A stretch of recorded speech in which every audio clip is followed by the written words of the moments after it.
Hey there neighbors, Kevin here with eTrailer, and today we're going to be taking a look at and showing you how to install the REDARC Tow-Pro Liberty Trailer Brake Controller here in our 2021 Jeep Gladiator. So if you own a Gladiator and you plan on towing a trailer that's going to weigh over 3,000 pounds or any trailer that has brakes on it, you're going to need to have a trailer brake controller, so that way whenever you step on the brakes in your vehicle, you can actuate the brakes on the trailer as well. This is going to be a legal requirement in a lot of states and overall is there to help with the overall safety when you're making those trips from point A to point B. Now there are a lot of options when it comes to trailer brake controllers, but for the Jeep Gladiator, there is only one that I'd highly recommend, and that is going to be from REDARC, and that is because all of the components are going to be hidden inside of our dash instead of up against the outside of the dash, to where now it's going to be interfering with the little bit of room that we have in this compact Jeep. Now your traditional knee knocker style trailer brake controllers would have to live pretty much right here. There really wouldn't be another spot to actually mount it up to, and that's going to obviously be in the way of your knees, which is why they call it a knee knocker. Now when it comes to the REDARC, all you have to do is make sure that you have enough space behind whichever piece of paneling you want to mount this up to, just about 3 inches roughly, so that way you can actually get the controller piece on there and then also your wiring hooked up to it. And if you look, I've hid mine right here next to our parking brake, so that way it kind of blends in with the rest of the center console, so that way it looks nice and factory and is super easy to reach in case they need to adjust the settings on here, maybe turn the gain up a little bit, or if they're experiencing a sway event, they can easily just press on it and activate the manual override, bringing the trailer behind them so that it's tracking straight.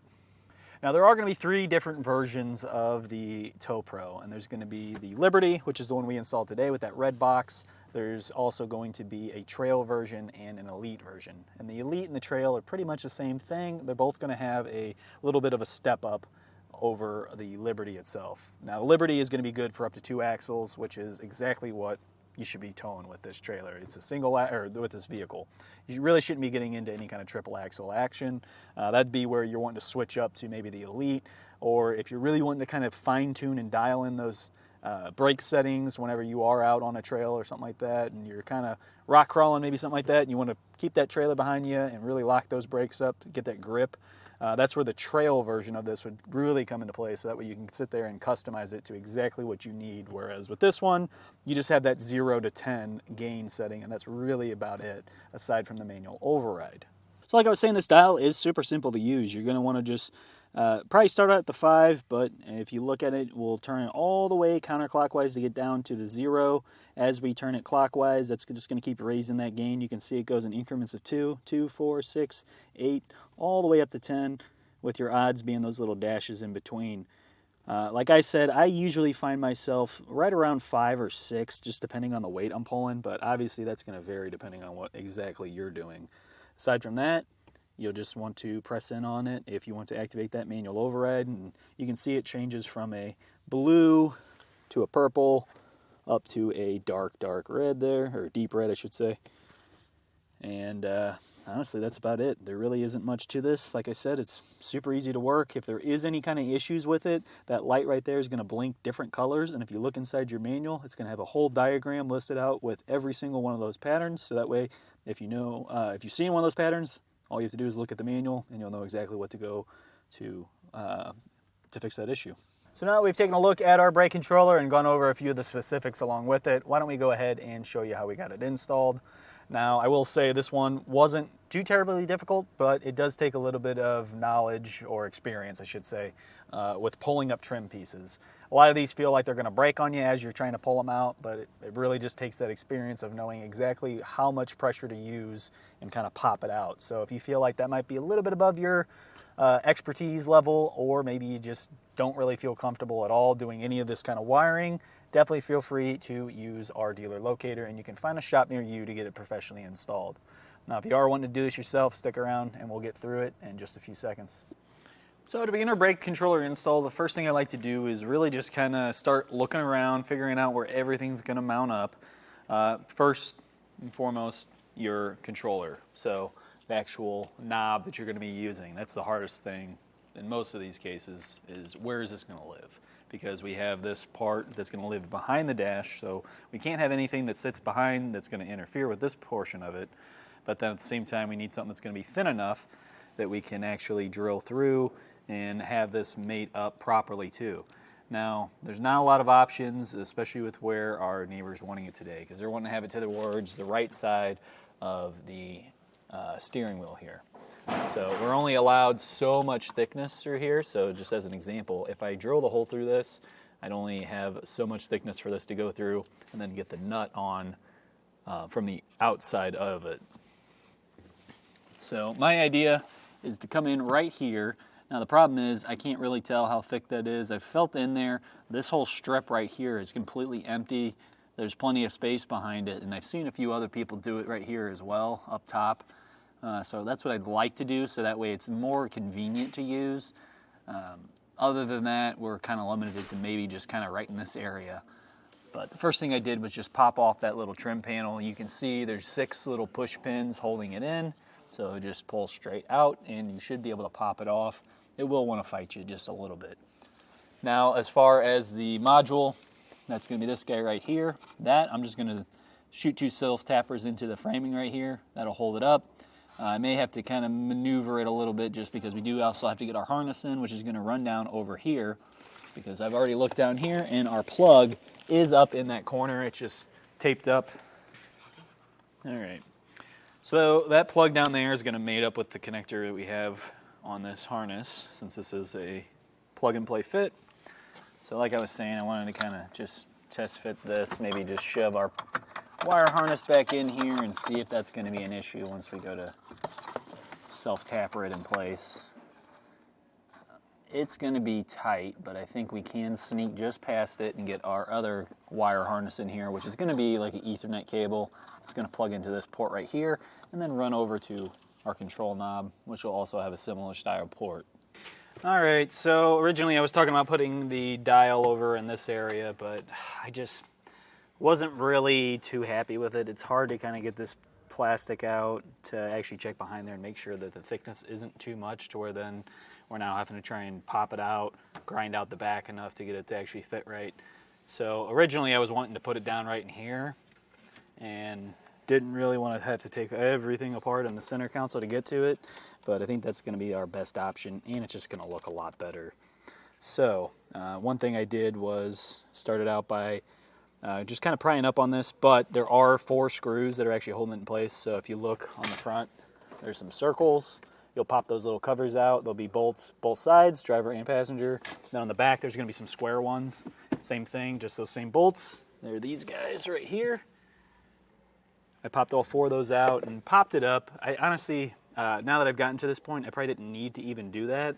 Realistically, all I needed to do was get the boot off of this, which is just held in with some clips. So if you pull straight up on it, you can get it to pop out. And then from there, I popped out this trim piece, which also, once again, more clips. So they were a definite fight. Once you get them out, though, it's going to give you plenty of room to work with here. Now, I've got my control knob sitting right here. Need to make sure I got enough room, which we do. I've also kind of moved the parking brake up and down just to make sure that's not going to interfere with the usage of that. Oop, dropped my light. But should give us plenty of room. We'll be right alongside it, and then I got to route my wiring into here, which I want to kind of go under that so that way we're not having issues when we're shifting. So I'm going to get that kind of pushed in here, and I'll show you exactly what we did. But yeah, just realistically popping out this is going to be your best option. So what you see me doing right now is I've put some masking tape over this so that I can kind of draw on here and see what opening I have. And kind of try to keep things a little bit easier for me. I have to mark it all out beforehand. Now, I measured while holding this, and I want to have it about 1 inch over. 1 inch is like right where the edge of it's going to start. So,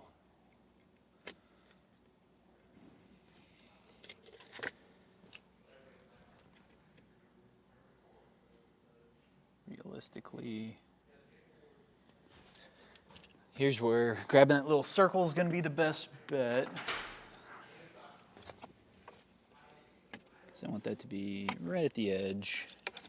when I was holding it, it was right here, which on this circle would be quite a ways in.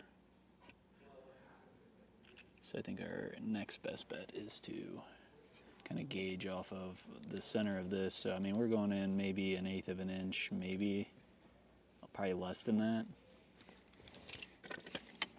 Probably only 1/16.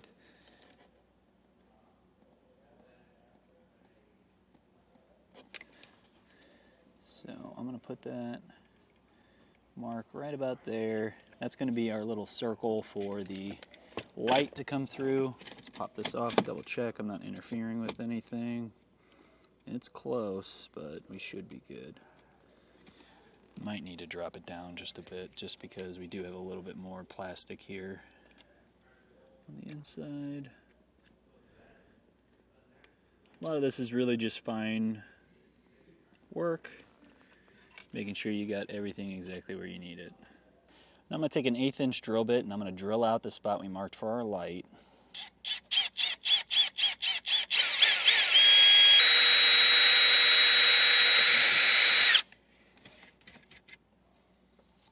Then from there, I'm going to pop that circle back on, little trim ring, and then I'm going to really mark this back out, make sure it's perfect.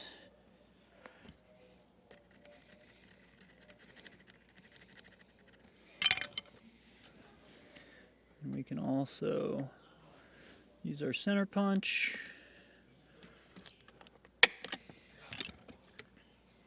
And we're going to use a 3/8 drill bit for the larger hole.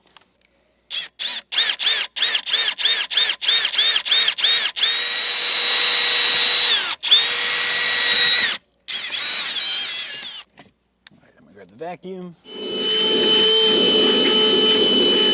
All right, so I brought out that little trim piece that we're sticking our button through. Now it's just a tiny bit too thick, so I'm going to slowly grind out around it to drop down that thickness, and I'm just using a burr bit to do so. So this is something where you just got to be extremely careful. Just take your time with it, make sure that you don't go too much and then accidentally, destroy it and go all the way through. So I'm going to sit here and just slowly grind it out and make this to where we can get our button in place.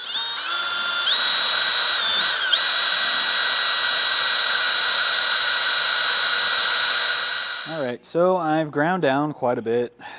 Got about half of the thickness down here, enough to where I could put this on, and I just actually tightened it up and don't really want to take it back off. So just to show you, here's the little nut that's going to be included in your kit. It'll be in with the little plastic or cardboard holder that's got everything else with it. I put down my little trim ring first, popped on the back, and then we tighten this down. Now be careful, you don't want to over tighten this because you can just strip out the threads that are on here. Now, I used a 12mm wrench. You'll just get till it's snug. You don't have any real movement with it, but also, like I said, you don't want to over tighten it because you can end up just stripping it out. Then you're buying a whole new control knob.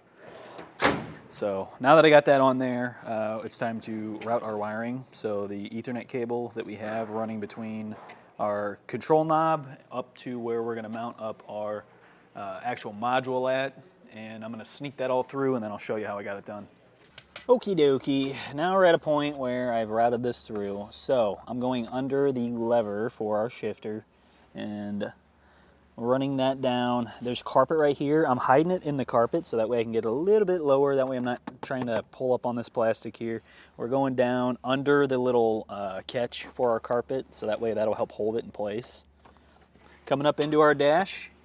At our dash, we are coming out right by where we need to for our control module to sit. So looking pretty good here. Just need to pop that over. And actually, let's see which way this needs to go. Just like that. So I'm going to probably route this on the inside. We'll have to zip tie it up a little bit more. But that'll... Oh, wrong way. There we go. And I'm going to try and get this to come out on this side, so may have to actually pop that right back out and then do it. Caught on our other harness. Might not have enough length, but we'll see if we can route that way. Just so I don't like having to kink in the wiring. Yeah, that's not gonna work, unfortunately. So we will just have to have it kind of mount up like that, and I'll probably just go a little bit crooked so that way when we put this panel back up, it's not really pushing on that wire. Like I said, I don't want to kink it up, and unfortunately we can't really use the right angle side of this over on the other one just because we do need to have it going straight down.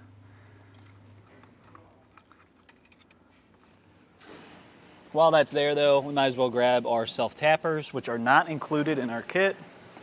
Now before you drill through anything, definitely make sure that there's nothing on the other side. I've already done so. Oh, dropped it.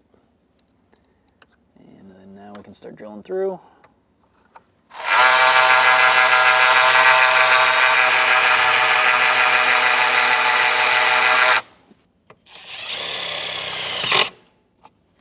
Now be careful with this. It is plastic, so it is easy to break if you go too hard with it.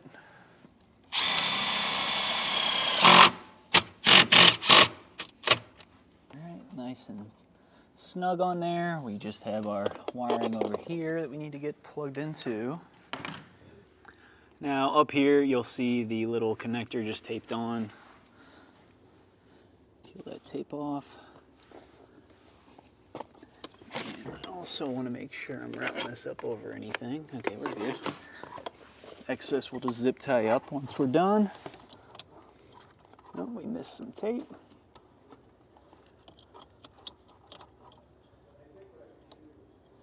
And I got it flip-flopped here. There we go. That's plugged in. Now we can plug in the control knob. Now before installing the control knob, I want to get this back over so that we can get that boot back on.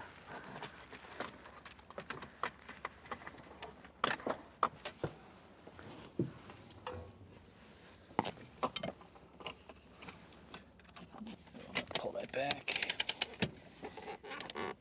Give us some more working room here. All right, that's good. Take our cable, plug that in as well. There we go. Now each one of these push tabs is going to need to get popped back in. There we go. Drop our boot back down. We'll pop that in too.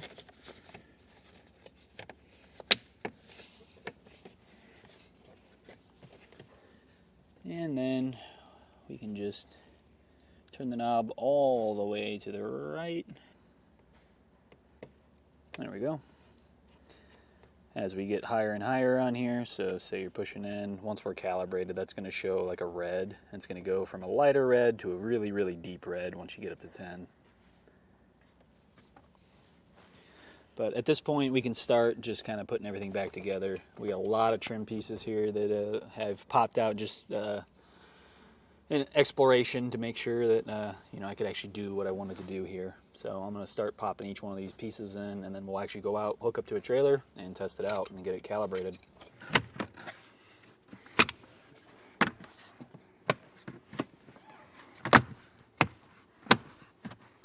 So now that we have it all properly installed, we're going to go hook up to a trailer and go through the calibration process, which is simply just driving around, hitting the brakes every once in a while. Honestly, this is one of the fastest ones to sync up and be ready to go. All that's happening is as we drive around, the inertia sensor that's built into the control module, that little red box that we have mounted up under our dash, it's going to find out its orientation, and once it finds its orientation, it's all set and ready to go. So usually this only takes just a couple of minutes. Sometimes even just driving around without a trailer, I've had it just automatically sync up and be all ready to go. So like I said, this is a very easy process. Just drive around a little bit. So right now you see it blinking green and blue. When this is fully synced up, it's going to be just a solid blue color. If I go to step on the brakes, you'll start to see it turn red. And if we hit the manual override, you'll see that as well. And it's going to keep blinking like that, and it'll just get deeper and deeper red as we go up. But we're just going to drive around for a little bit now that we're hooked up. I'm going to put it about halfway. That's a good gauge to start out with, because you just don't know how fast those trailer brakes are going to bite. You don't want to be locking up the brakes, but you do want to be able to stop with the trailer. So We can put it in drive, and we will drive around for a little bit, hit a couple of stops. I find that if you get up to about 25 miles per hour and then hit the brakes, it usually sinks a little bit quicker. A little bit more.